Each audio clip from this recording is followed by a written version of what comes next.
बदलने को तो इन आँखों के मंजर कम नहीं बदले, तुम्हारे प्यार के मौसम हमारे गम नहीं बदले, और अगले जन्म में भी मिलोगे तब तो मानोगे, इस ज़िंदगी की दल बदल में हम नहीं बदले। तो आओ मेरे प्यारे साथियों, हमारी जो हिंदी की सीरीज़ चल रही थी उसी सीरीज़ को आगे बढ़ाते हुए हम आज जो हमारा टॉपिक था, जो स्वर हमने ख़त्म कर लिए थे, स्वर के बाद हम आज पढ़ रहे थे व्यंजन। मैंने बताया था कि जो वर्ण होते हैं हमारे, वर्ण कितने प्रकार के, इसमें वर्ण में क्या था, एक तो स्वर और एक क्या थे, व्यंजन। ठीक है, स्वर हमने पढ़ लिए थे। स्वर क्या थे, जो स्वतंत्र थे। अब ये स्वतंत्र क्या है, जिन्हें किसी की सहायता से नहीं बोला जाता था, या नीचे लिख लें, इनके उच्चारण में किसी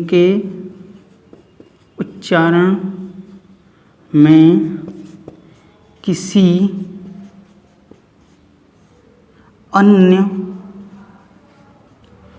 वर्ण की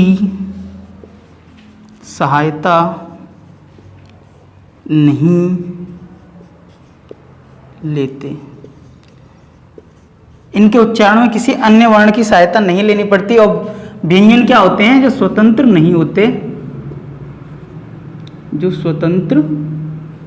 होते, अर्थात इनके उच्चारण में किसी अन्य वर्ण की सहायता लेनी होती है। ठीक है, अन्य वर्ण की सहायता किसकी लेंगे अपन, स्वरों की।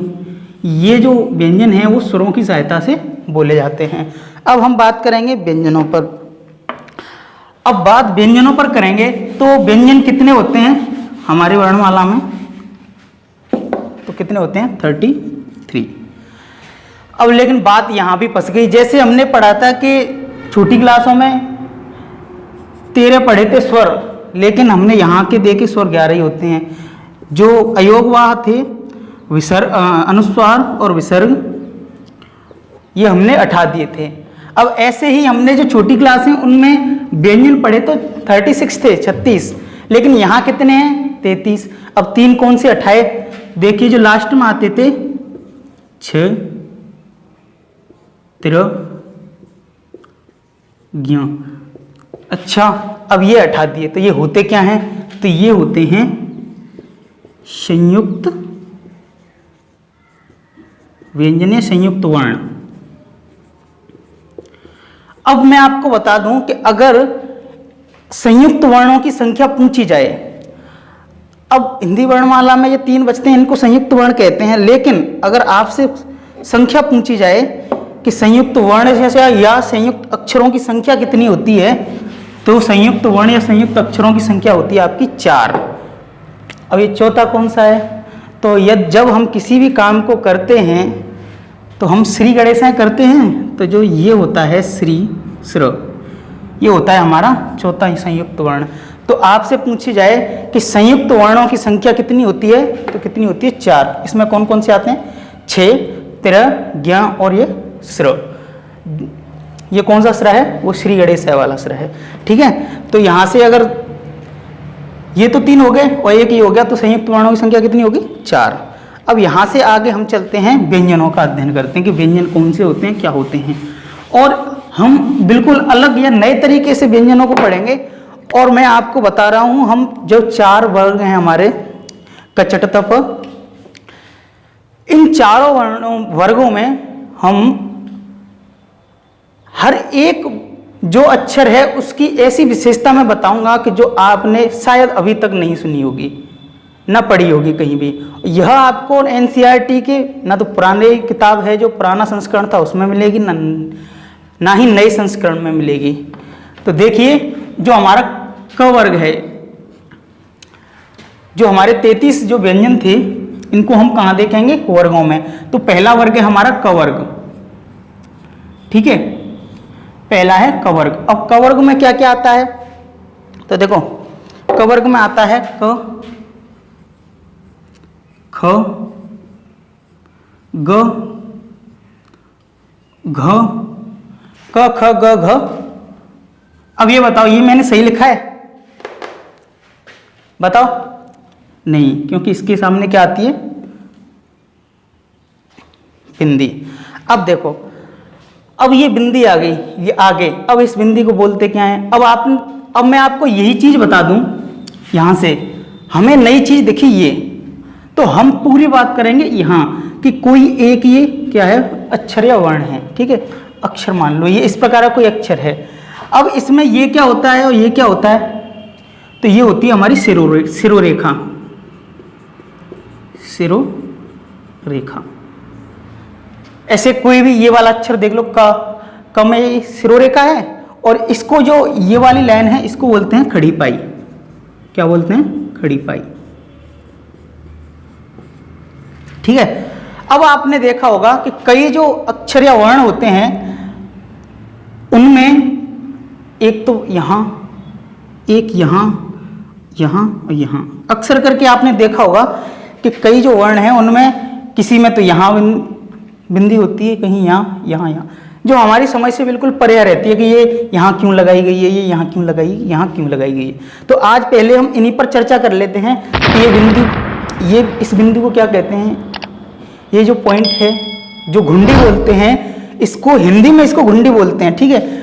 अगर ये घुंडी यहाँ लग जाती है तो क्या बोलते हैं? यहाँ लग जाती है तो क्या बोलते हैं? यहाँ लग जाती है तो क्या बोलते हैं? ठीक है। तो हम सबसे पहले बात करते हैं ये ऊपर वाली की। अब हमने जो अयोगवाहक ध्वनियां थी हमारी, ठीक है, अयोगवाहक ध्वनियां थी, उनमें जो अनुस्वार था हमने देखा था कि ये बिंदी यहां पर लगती थी, ठीक है? तो ये जो बिंदी है उसका नाम क्या हो गया? अनुस्वार। क्या हो गया? अनुस्वार। ठीक है, ठीक है, ये हो गई आपकी अनुस्वार। अब ये लगेगी कहां कहां?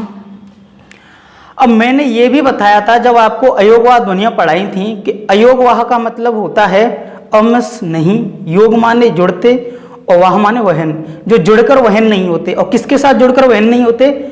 व्यंजनों के साथ। अर्थात अनुस्वार या विसर्ग व्यंजनों के साथ नहीं जुड़ते, तो किसके साथ जुड़ते हैं? स्वरों के साथ। ठीक है, तो ये जो अनुस्वार है वो किसके साथ जुड़ेगा? स्वरों के साथ। और स्वर हमारे कितने होते हैं? 11। अब एक बच्चा जिसका मन विचलित हो रहा है, उसने क्या है कि एक ये शब्द देख लिया था, कौन सा? कंठ। ठीक है, उसने ये वाला वर्ड देख लिया था कि कंठ, और इसमें वो कह रहा है कि अभी तो ये मास्टर बता रहा था कि अनुस्वार बस किस पे लगते हैं? स्वरों पर, और यहां पर ये क्या है? ये व्यंजन है।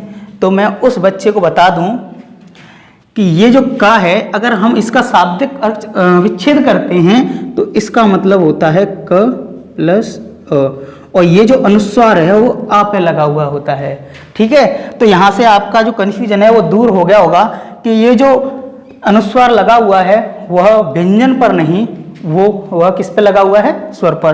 क्योंकि इस क का अगर हम शाब्दिक विच्छेद करेंगे तो क प्लस अ, ठीक है, तो यहाँ पर ये जो अनुस्वार है वो कहाँ लगा हुआ है? अ पर। ठीक है, तो यहाँ से अब आपसे क्वेश्चन ये पूछ लिया जाए कि जो अनुस्वार है वो कितने वर्णों पर लगता है, तो आपका आंसर क्या होना चाहिए? 11, क्योंकि अनुस्वार किस पर लगते हैं? स्वरों पर ही लगते हैं। ठीक है, अब इसके बाद आते हैं हम इस वाले पर। ये जो आपका ये तो हो गया आपका। अब बात करते हैं हम, देखो ये तो खड़ी पाई है, ये सिरोरेखा है। ठीक है, अब इसको तो मैं मिटा देता हूं क्योंकि हमारे पास जगह कम है। अब देखिए ये क्या है? पंचमाक्षर बिंदु। अब ये क्या होता है? पंचमाक्षर।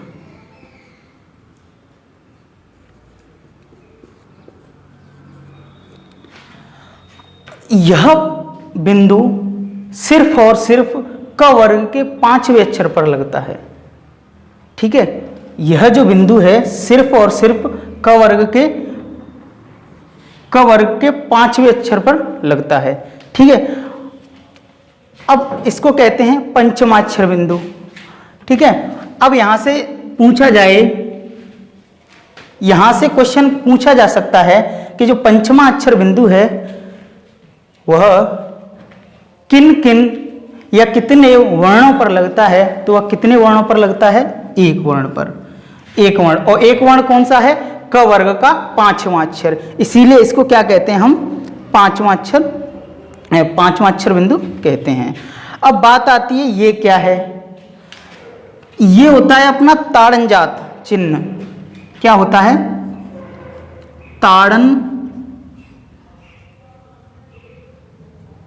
ताड़नजात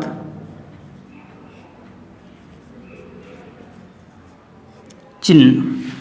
अब यहां पर अगर किसी भी वर्ण के नीचे अगर ये बिंदु मिलता है तो हम उसे कहते हैं ताड़नजात चिन्ह, या इसको हम दूसरा नाम है इसका उच्छिप्त चिन्ह या उच्छिप्त बिंदु, उच्छिप्त बिंदु। और अगर हम इसकी बात अपनी सरल भाषा में करें या दैनिक भाषा में करें तो हम इसको कहते हैं फेंका हुआ।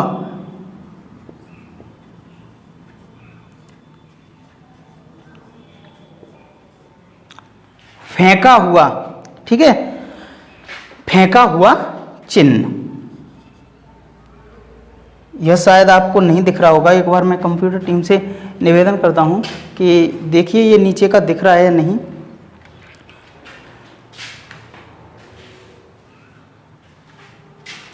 तो ये आपको यहां से दिख रहा होगा, शायद ये नहीं दिख रहा। ये जो है फेंका हुआ चिन्ह, ठीक है, इसको हम सरल भाषा में मान लेते हैं फेंका हुआ चिन्ह। अब भाई बात करते हैं कि ये लगता किन किन पर है, ठीक है। तो यह केवल दो वर्णों पर लगता है, और वो दो वर्ण कौन कौन से हैं, वो है ट वर्ग का तीसरा और चौथा वर्ण। अब देखो, अब इसकी बात हम करें कि ये लगता किस किस के पर है, जो ताड़नजात है, उच्छिप्त बिंदु है, फेंका हुआ है। अब मैं ये भी बताऊंगा यहाँ प्रैक्टिकली बताऊंगा इसको फेंका हुआ क्यों कहते हैं, ठीक है। ये जो है, ठीक है, और एक लगता है यहां। तो ये जो है ट वर्ग के तीसरा और चौथा, ट वर्ग का तीसरा चौथा अक्षर है ये। अब अगर इन पर नहीं लगा हो, देखो ये शब्द था ये अगर ट वर्ग में अगर हम इनको देखेंगे तो ये हमें दिखेंगे कुछ इस प्रकार, ठीक है।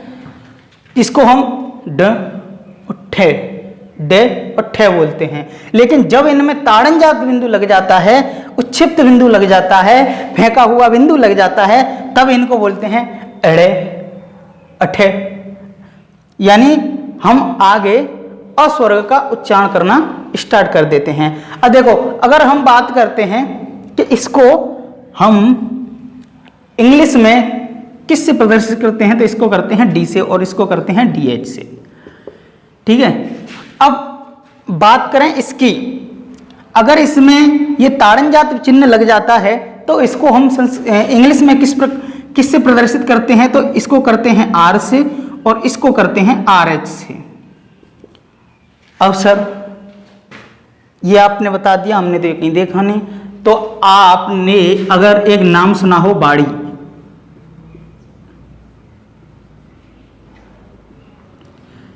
एक नाम है भीलवाड़ा,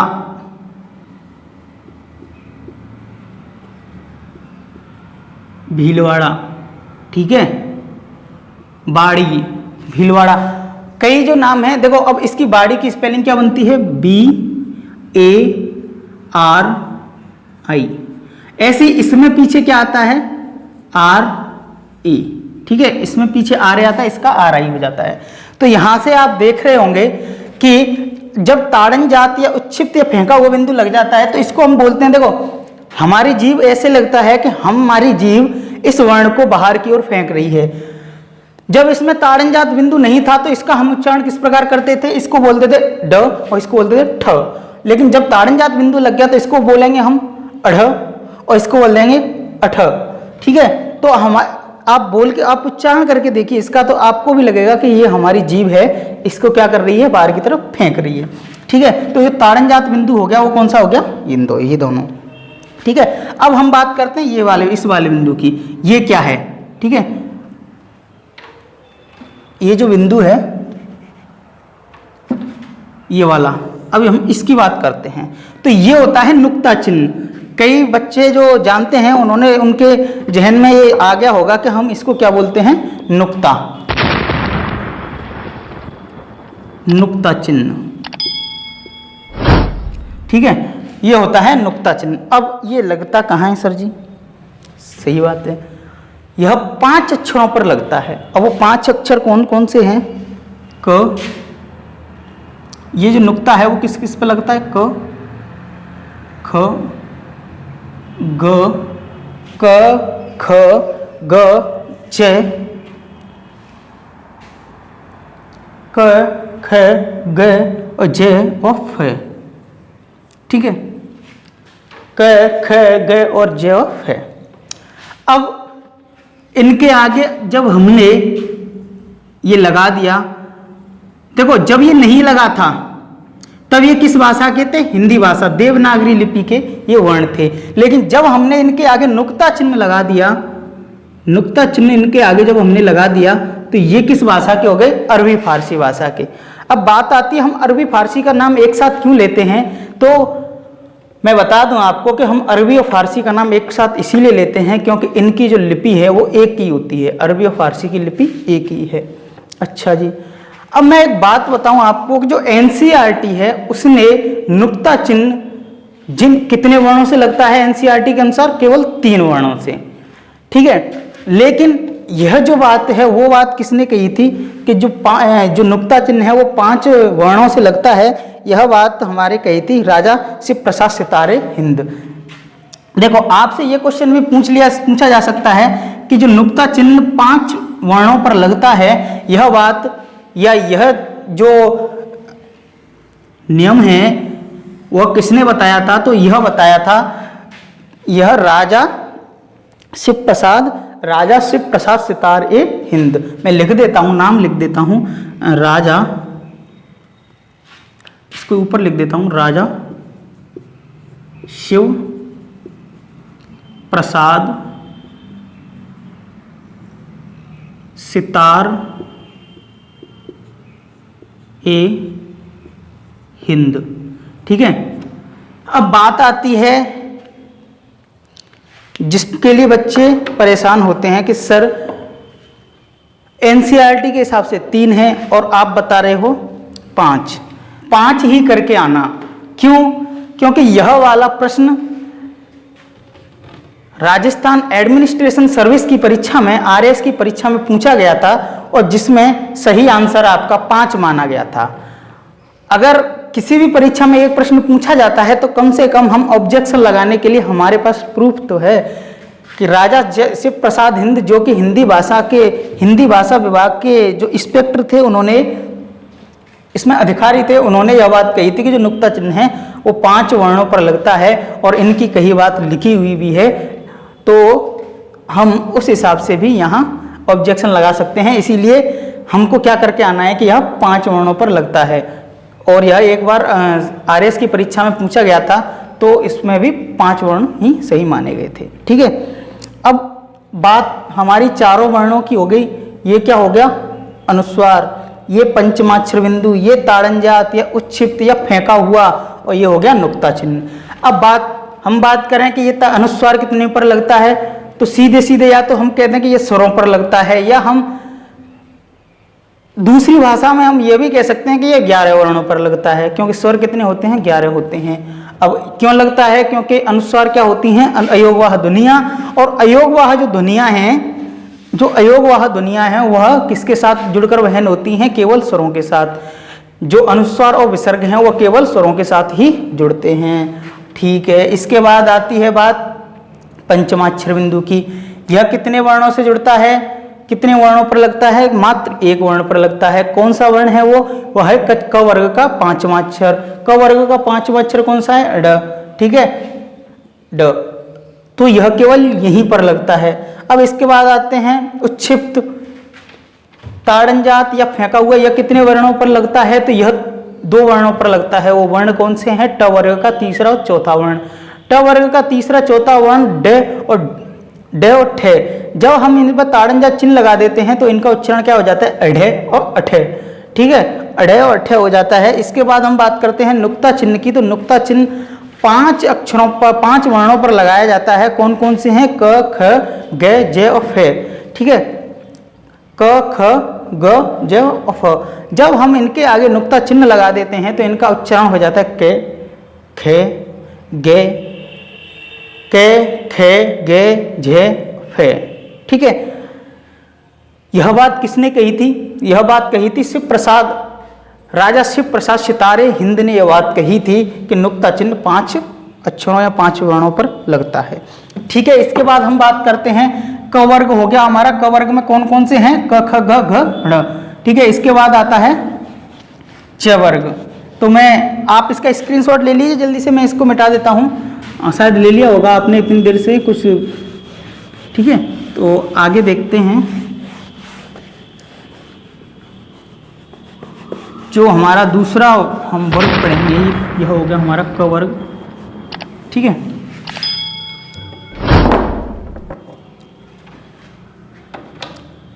यह कौन सा हो गया, यहां मैं लिख देता हूं क वर्ग।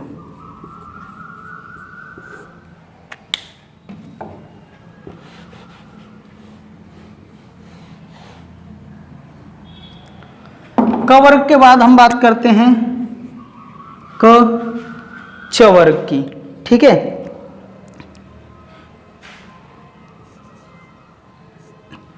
च वर्ग। च वर्ग में कौन कौन से वर्ण आते हैं, तो वो है च। ठीक है, च छ ज भ म, सॉरी च छ ज च छ ज झ, च छ ज झ और ये। ठीक है, अब देखिए ये हो गए हमारे च वर्ग के। अब मैं इसमें बात बताऊं तो यह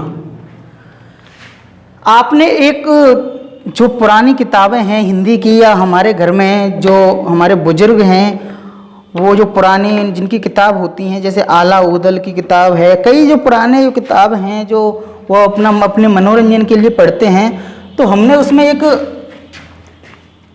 अक्षर देखा है। वो कुछ इस प्रकार से होता है। ठीक है, ऐसा अक्षर आपने देखा होगा। ठीक है, ये वाला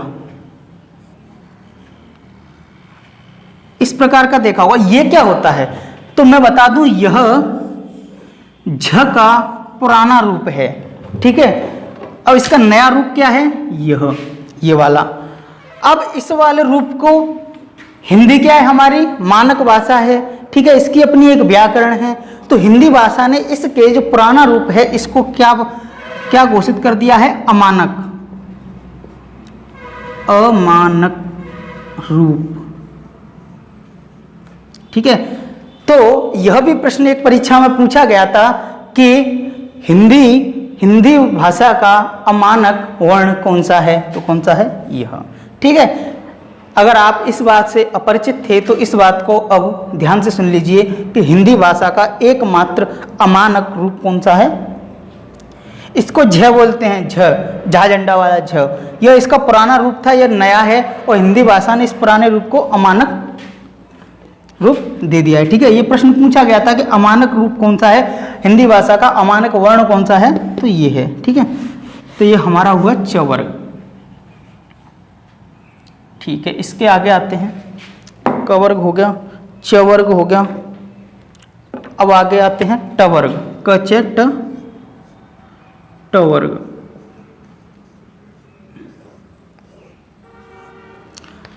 अब ट वर्ग में क्या कौन कौन से आते हैं, ट ठ ड ढ और न।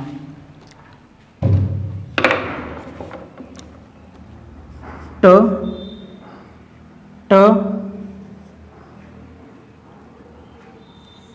ठ ठ, ट, इसको ऐसे बना दो, ट, ठ, ड, ढ और न। अब देखो, अगर इनके आगे, ठीक है, अगर हमको इनको क्या बनाना है, मैंने क्या बताया था, जो ताड़नजात चिन्ह है, जो आपका ताड़नजात चिन्ह है, ठीक है, वो कहाँ लगता है, नीचे। हमने इसको अगर नीचे लगा दिया तो ये क्या हो गया, ये इसका ताड़नजात हो गया, ये इसका ताड़नजात हो गया, क्योंकि ट वर्ग में ही ताड़नजात लगते हैं, ठीक है। इसके बाद बात करते हैं हम क चट त प वर्ग की, क चट त प वर्ग।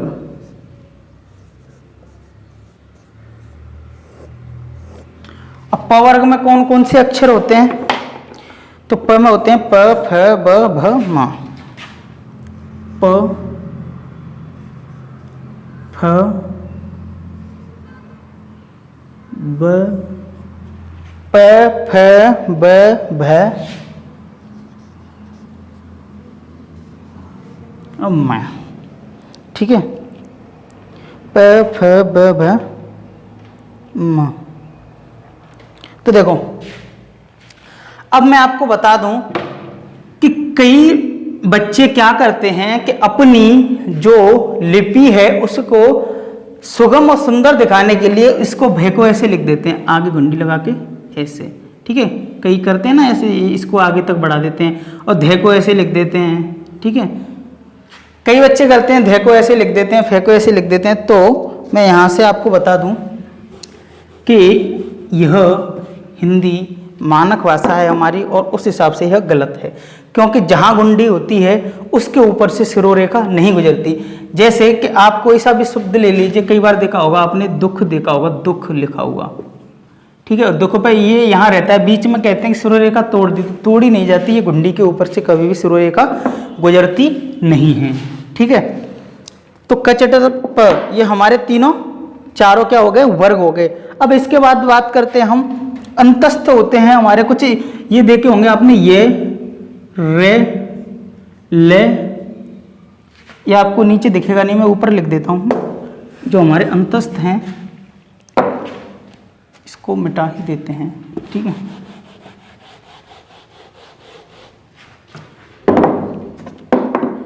यह देखो, ये इनको क्यों नहीं लेते हम य रेलेवे को, क्योंकि ये चार होते हैं, ये वर्ग में नहीं आते, वर्ग 5 का होता है। तो देखो, य रे ले व, ये रे ले व, ये होते हैं हमारे अंतस्थ,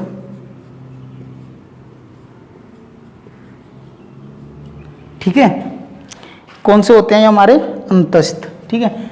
इनके बीच में भी यहाँ गुंडी होती है, इसीलिए हम यहाँ से इसको तोड़ देते हैं। तो ये होते हैं हमारे अंतस्थ, ये रे ले व।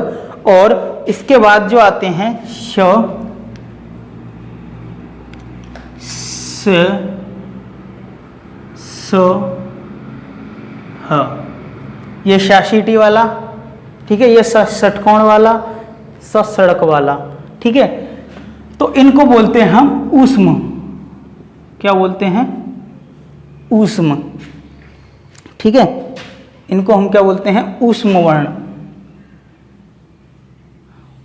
ऊष्म वर्ण, ठीक है। ऊष्म वर्ण हमारे कौन से हो गए, स है, और अंतस्थ हो गए ये रे ले वे है। और मैं आपको बता दूं कि जो हमारे व्यंजन हैं ये वाले क वर्ग, जो चारों वर्ग के हमारे जो वर्ण हैं, जो अक्षर हैं, उनको बोलते समय हमारी जीभ किसी भी मुखा अवयव से स्पर्श करती है, इसीलिए हम इन सबको स्पर्शी वर्ण या स्पर्शी व्यंजन भी कह देते हैं, ठीक है। इसीलिए हम इनको स्पर्शी वर्ण या स्पर्शी व्यंजन भी कह देते हैं, ठीक है। तो आज का जो हमारा सेशन था हम आज यहीं पर ख़त्म करते हैं, ठीक है। हमारा जो क ख च चट त प वर्ग पढ़ लिया हमने, ऊष्म वर्ण, अंतस्थ वर्ण पढ़ लिए और इनको कहते हैं स्पर्श वर्ण। तो आज की क्लास को हम यहीं ओवर करते हैं और जो भी आपकी प्रॉब्लम्स हैं उनको आप कमेंट बॉक्स में मेंशन कीजिए। और अगर आप हमारे यूट्यूब चैनल पर नए हैं तो चैनल को सब्सक्राइब कीजिए और ऐसे ही यूजफुल वीडियो पाने के लिए बेल आइकन को प्रेस कीजिए और अपने मित्रों में शेयर कीजिए वीडियो को। और फिर मिलते हैं अगली क्लास में। जय हिंद दोस्तों।